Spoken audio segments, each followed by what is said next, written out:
everyone. This is Divya working as Western Professor in Triple Department at St. Peter's Engineering College. Today, I want to discuss about the basic electrical elements in the course Basic Electrical and Electronics Engineering, Unit 1. So, there are mainly three types of basic electrical elements. Those are a resistor, inductor, and capacitor. So coming to the first one, that is resistor. A resistor is a two-terminal device which can oppose the flow of current through it. So a resistor is said to be a opposing device of current, that is a passive element. So a resistor is called as a passive two-terminal electrical component that increases the electrical resistance of a circuit element. The main function is to reduce the flow of electricity in a circuit.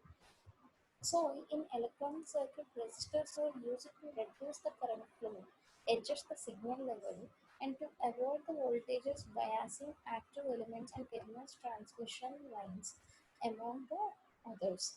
So, here, these are the resistors which are used in electrical purpose, and these are the some resistors which are used in electronic purpose. The colors indicated on these resistors are different, right? So based on the indication of color, we can say the resistance value by using the color coding. Already you know about the color coding, right? In the last 12 classes, that means BB Roy goes to Bombay via Great Britain way.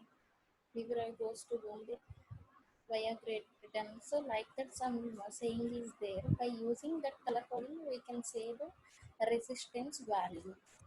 So here once see all the resistors are similar in the size here, right?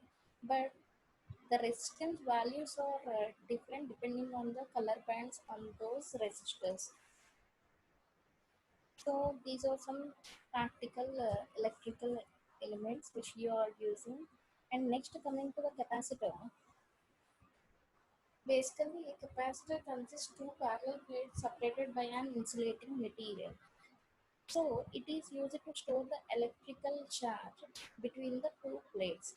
The units of capacitance is farad, and the capacitance values are normally smaller than such as microfarads, nanofarads, picofarads.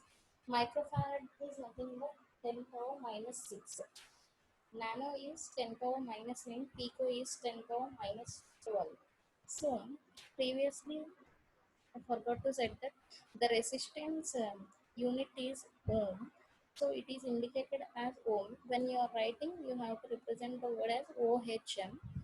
The symbol is ohm. And coming to capacitor, the units are farads, that is represented by F.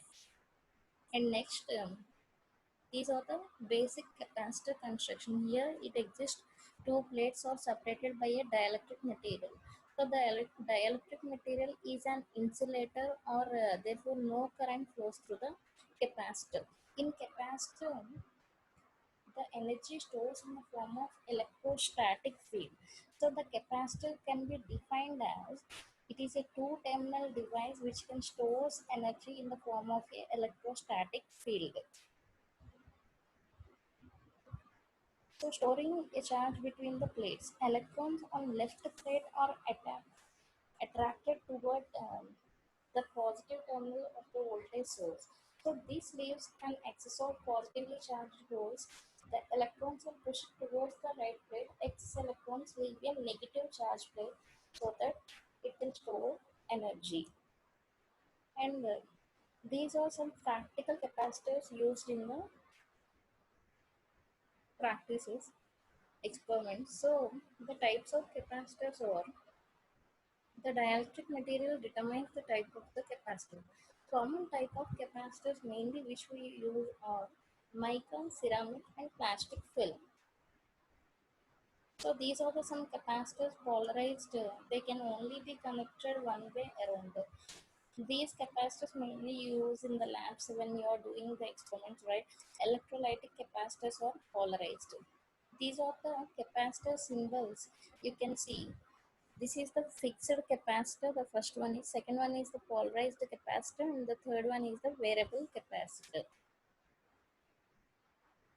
The variable capacitors are used in communication equipments, radios, television, and VCRs. They can be adjusted by consumers by tuning controls, trimmers, or internal adjusted capacitors that a consumer cannot adjust.